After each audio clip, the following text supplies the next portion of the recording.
नमस्कार दोस्तों। हमारे बच्चों की गर्मियों की छुट्टियां पड़ी हुई थी। इसी दौरान तो हमने सोचा कि कोई शॉर्ट ट्रिप, चूंकि गर्मी बहुत ज़्यादा पड़ रही है तो कोई एक छोटा सा ट्रिप किया जाए। तो कलकत्ता से करीब करीब 100, अगर बाई ट्रेन आप रूट ऑब्जर्व करेंगे तो 140 किलोमीटर के आसपास मायापुर जगह है। चैतन्य महाप्रभु की नगरी है और इस्कॉन टेम्पल विश्वविख्यात वहाँ पर निर्माण हुआ है। तो हम लोग सुबह ही करीब निकलते हैं मायापुर के लिए और 6:30 बजे के आसपास हम अपने निवास स्थान से निकलते हैं और 7:50 पर हावड़ा स्टेशन से बालूरघाट एक्सप्रेस होता है नवोद्वीप के लिए।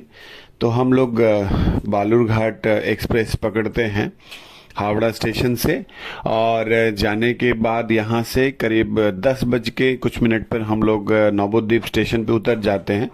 10-15 मिनट ट्रेन लेट थी और जस्ट निकलने के बाद का जो वातावरण है वहाँ पर ढेर सारी आपको टोटो, रिक्शा और टोटो वगैरह मिल जाएंगे। वो आपको प्रारंभ में नवोद्वीप का भ्रमण कराएंगे और आपसे वो कहेंगे कि पूरे नवोद्वीप का भ्रमण कर लें। और ये बेहतर भी है कि आप नवोद्वीप में जितने भी मंदिर हैं उनके दर्शन जरूर करें, क्योंकि चैतन्य महाप्रभु की भूमि है, जन्मस्थान है उनका।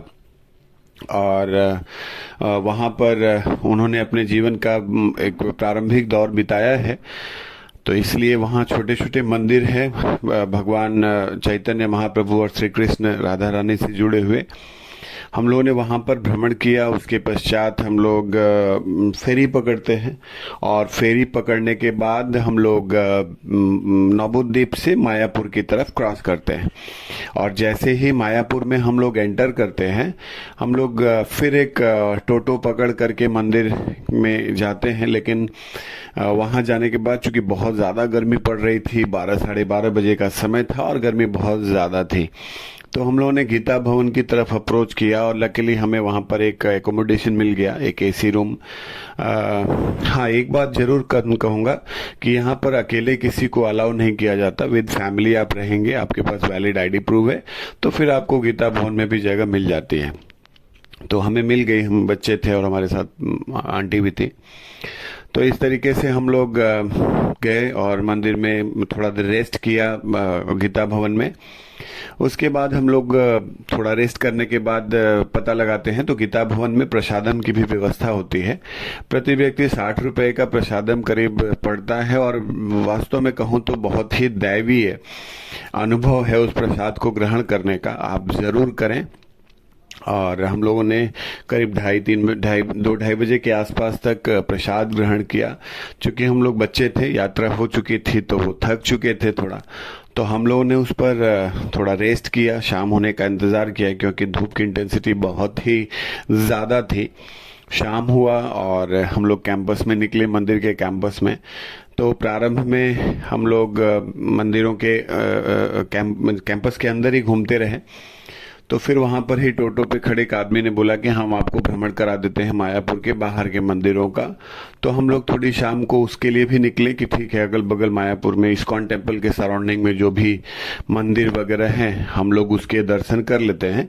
वो भी हमने किया और वास्तव में शाम का अनुभव ऐसे लग रहा था, पूरा वातावरण कृष्णमय है। और श्रीला प्रभुपाद जी के अथक प्रयास से और भक्तगणों के प्रयास से, यहाँ पर कृष्ण के प्रभाव से, भगवान चैतन्य महाप्रभु के प्रभाव से सब कुछ बड़ा दैवीय लगता है और आप बहुत ही सुखद अनुभव करते हैं। शाम हुआ, हम लोग मंदिर के अंदर आए और हम लोगों ने मंदिर में जाके शीला प्रभुपाद की समाधि स्थल पर दर्शन किए। और हमारे साथ बच्चे थे और मुझे भी व्यक्तिगत तौर पे काफ़ी अच्छा लग रहा था कि हमारे बच्चे भी उस संस्कार के साथ संपर्क में आ रहे हैं और वो छोटे छोटे बच्चों को देख रहे हैं जो मंत्र जाप कर रहे हैं, बच्चों को देख रहे हैं, लोगों को देख रहे हैं जो कि भ्रमण कर रहे हैं। तो हमारी संस्कृति के हिसाब से मुझे लगता है कि शायद ही हमारे जीवन में ये बहुत ज़रूरी तत्व है, इनका होना बहुत ज़रूरी है। तो मुझे अच्छा लगा। उसके बाद हम लोग अलग मंदिर के कैंपस में ही घूमते रहे। गदा भवन है जहाँ पे आप निवास के लिए जगह ले सकते हैं, गदा भवन में भी रुकने की जगह है। गीता भवन है और नामहट्टा भवन भी है, वहाँ पर भी निवास के लिए आपको जगह मिल सकती है। तो बेसिकली मायापुर के आए तो आपके मंदिर के कैंपस में ही रुकने का प्रयास करें, क्योंकि आपको बहुत ही सुखद अनुभूति होती है और आप घूम सकते हैं। अंदर ही आप देखेंगे तो गोविंदास का रेस्टोरेंट भी है। कुछ लोगों को अगर खाना पीना पसंद है तो वहाँ पर बड़े ही माने उचित मूल्य पर आपको वहाँ पर प्रसाद ग्रहण करने का मौका मिलता है। ये काफ़ी अच्छा था। काफ़ी कृष्ण से प्रभु चैतन्य महाप्रभु और शिला प्रभुपाद से जुड़े हुए बहुत सारे सामानों का भी संग्रह आप वहाँ कर सकते हैं। सबसे बड़ी चीज़ है कि वहाँ पर आपको लिटरेचर मिलता है। कृष्ण तत्व को जानने के लिए जितने भी मुख्य लिटरेचर हैं वो आप लिटरेचर भी देख सकते हैं, पढ़ सकते हैं। और बच्चों के लिए भी बहुत सारी चीज़ें हैं। मैंने भी कुछ खरीदी और मुझे सच में अच्छा लगा कि वो बच्चे बड़ी ही इंटरेस्ट के साथ उनको पढ़ते हैं अब। फिर उसके बाद शाम को हम लोगों ने दर्शन किया और गोविंदास में ही हम लोगों ने भोजन ग्रहण किया उस समय, चूँकि हम लोग उसके पास ही थे वहाँ पर। तो गोविंदास में प्रसादम ग्रहण करने के पश्चात हम लोग आए, चूँकि थक चुके थे तो फिर वो लोग रेस्ट किए। रात में रेस्ट करने के बाद हम लोग सुबह उठते हैं। मैं आपसे कहना चाहूँगा कि जो सुबह की आरती है उसको किसी भी कंडीशन में मायापुर जाने के बाद मिस ना करें। सुबह की आरती 4:30 बजे मंदिर में होती है और उस समय की आरती का जो वातावरण है वो आपके रोम रोम को प्रभावित कर सकता है और कृष्ण प्रभाव का अनुभव आप स्वयं कर सकते हैं। इतनी पवित्रता और शांति का अनुभव होगा कि हर बार वो पावर आपको खींच के ले जाएगी मायापुर, ऐसा मुझे लगता है। तो आप मायापुर में मंदिर में सुबह जाएं, दर्शन करें, उसके पश्चात आप भ्रमण करें। एक बार पूरी कैंपस में इस्कॉन टेम्पल में परिक्रमा करें। लोगों को बड़ी ही शुद्धता के साथ जाप करते हुए, टहलते हुए, घूमते हुए और भक्तगणों के बीच में, जब आप भक्तगणों के सानिध्य में होते हैं तो आप एक अनुभूति का, एक सुखद अनुभूति करते हैं और शायद वो बहुत बेहतरीन अनुभव है। तो सुबह जरूर आप भ्रमण करें, आप घूमें, बच्चों को भी घुमाएं अपने साथ। अगर समय हो तो आप थोड़ा एक दिन का गैप जरूर लेकर मायापुर आएं, क्योंकि एक दिन में शायद वापस, कभी कभी कुछ लोग करते हैं कि वो आके वापस चले जाते हैं एक ही दिन में। हाँ, ये संभव है अगर आप पहले आ चुके हैं, बट अगर आप अनुभव चाहते हैं तो मुझे लगता है शायद एक दिन और रुकना बेहतर होगा। और काफ़ी अच्छा रहा। उसके पश्चात हम लोग करीब करीब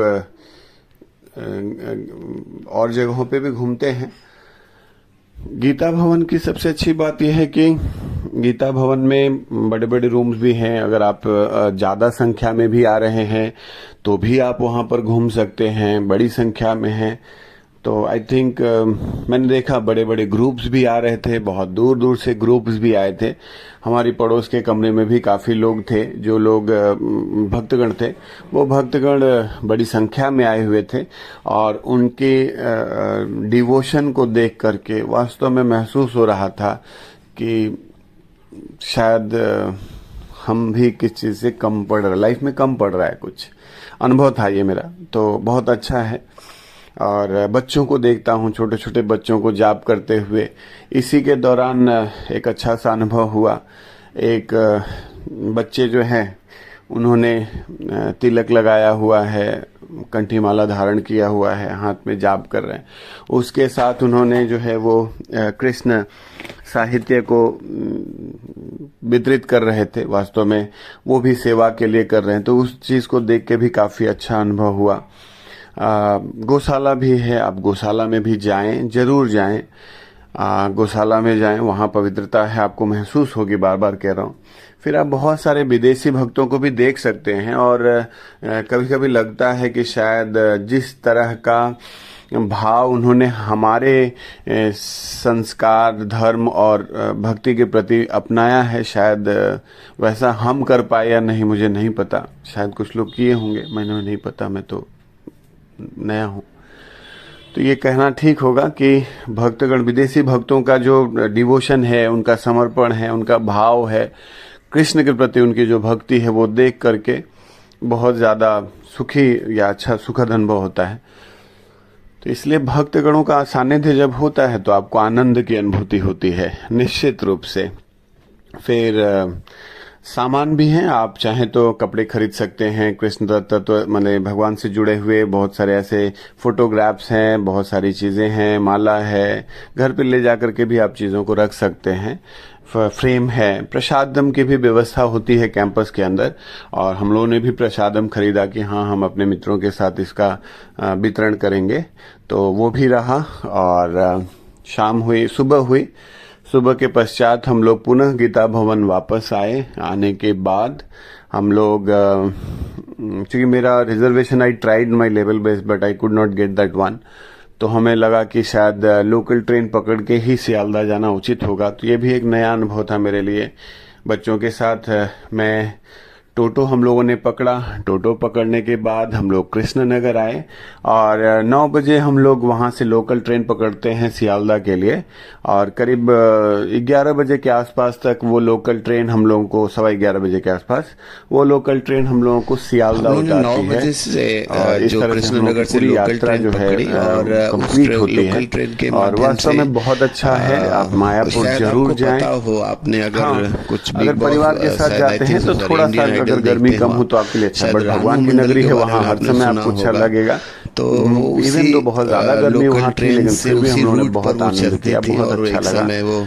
तो आग्रह करूंगा कि आप सभी मायापुर जाएं, में भी जरूर प्रचलित हो गई वो, और वो उसी रूट पर जाती है। तो आप समझ सकते हैं कि वो काफी बिजी रूट होता है नेचुरली। तो वहां से हम लोग उस कृष्ण नगर से सियालदह स्टेशन पे उतरते हैं, और उसके पश्चात वहाँ से टैक्सी या कैब करके हम लोग अपने घर वापस हो जाते हैं। तो काफ़ी सुखद अनुभव रहा, और काफ़ी अच्छा रहा बच्चों की दृष्टि से भी। तो आग्रह करूँगा कि आप मायापुर ज़रूर जाएं, और 1 या दिन का स्टे लेकर रहें। मुझे ये कहने में कोई हिचक नहीं है कि ये काफ़ी बेहतरीन यात्रा थी। तो इस पर हम सभी को स्वस्थ रखें, सुखी रखें, सभी के लिए प्रार्थना करता हूँ। और हरे कृष्णा कृष्ण कृष्ण हरे हरे, हरे राम राम राम हरे हरे। हरि बोल।